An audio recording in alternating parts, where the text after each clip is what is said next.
Student next जो हमारा topic है वो है क्लासिफिकेशन ऑफ प्रोटीन। प्रोटीन की क्लासिफिकेशन वेरियस बेसिस पर की गई है।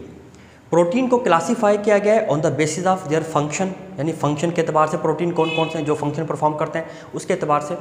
प्रोटीन को क्लासीफाई किया गया है on the basis of structure, जिस टाइप की स्ट्रक्चर होती है वैसा प्रोटीन होता है। लेकिन आपके सिलेबस में जो प्रोटीन की क्लासिफिकेशन दी गई है वो प्रोटीन की क्लासिफिकेशन शेप की बेस पर है, यानी ना स्ट्रक्चर की बेस पर ना फंक्शन की बेस पर, बल्कि आपने शेप की बेस पर प्रोटीन को क्लासीफाई करना है।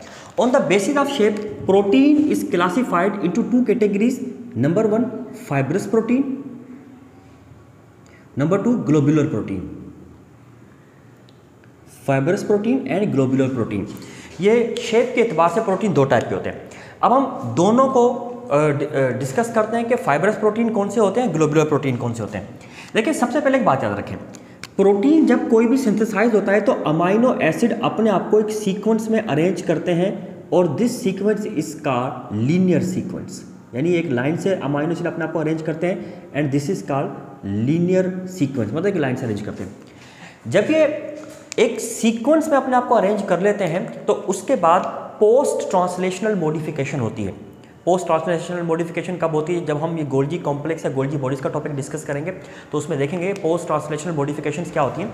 बहरहाल ये अमाइनो एसिड अपने आप को एक सीक्वेंस में अरेंज करते हैं और फिर उसके बाद जब ये गोल्जी बॉडीज़ के अंदर ये प्रोटीन फंक्शनल या मॉडिफाई होने के लिए जाता है तो इसकी स्ट्रक्चर में मॉडिफिकेशन आती है।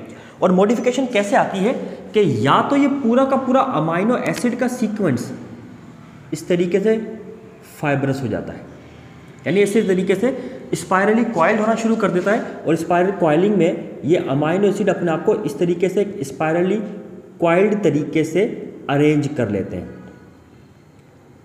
ये स्पाइरली कॉइल अपने आप को इस तरीके से अमाइनो एसिड अरेंज कर लेंगे और ये स्पाइरली कॉइल्ड जो स्ट्रक्चर होती है ये स्पाइरली कॉइल्ड स्ट्रक्चर कहलाती है सेकेंडरी प्रोटीन स्ट्रक्चर,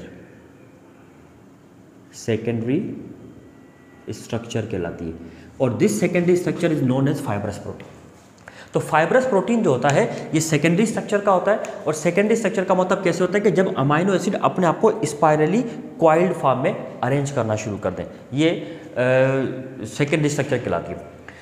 इस टाइप का जो प्रोटीन होता है ये फाइब्रस नेचर के होते हैं और इस नेचर में कोई एक प्रोटीन की चेन आमतौर पर नहीं होती। होता यह है कि मिसाल के तौर पर ये एक फाइब्रस प्रोटीन की स्ट्रक्चर है, इसके साथ ये दूसरी फाइब्रस प्रोटीन की पॉलीपेप्टाइड चेन आ गई, इसके बाद इनके साथ तीसरी फाइब्रस प्रोटीन की पॉलीपेप्टाइड चेन। इस तरह 1 2 3 4 ये मुख्तलिफ पॉलीपेप्टाइड फाइब्रस प्रोटीन के आपस में कंबाइन होकर एक प्रोटीन स्ट्रक्चर बना लेती हैं और ये स्ट्रक्चर हमारे सेल के अंदर डिफरेंट टाइप के फंक्शन परफॉर्म करती है।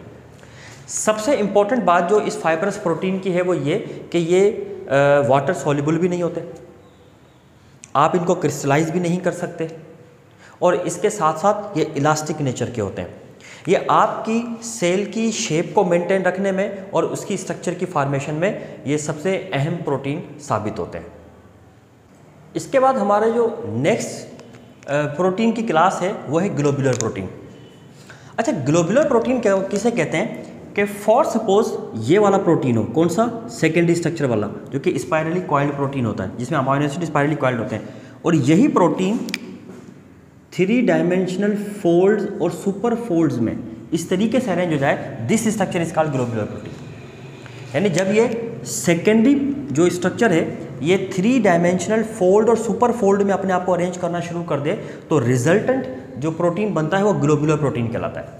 अच्छा, अब यहाँ पर देखा जाए तो 3 dimensional fold and super fold ये एक ही है। अगर एक ही हो तो ये कहलाता है टर्शरी प्रोटीन, ये टर्शरी प्रोटीन कहलाएगा। और अगर मिसाल के तौर पे ऐसे मल्टीपल यूनिट्स हों, यानी मिसाल के तौर पे एक यूनिट ये, दूसरा यूनिट ये, और फर्ज करें 2 यूनिट्स आप और इसके साथ अटैच कर दें, ये अटैच कर दें, तीसरा ये, चौथा ये, this is called quaternary protein या क्वाटरनरी स्ट्रक्चर।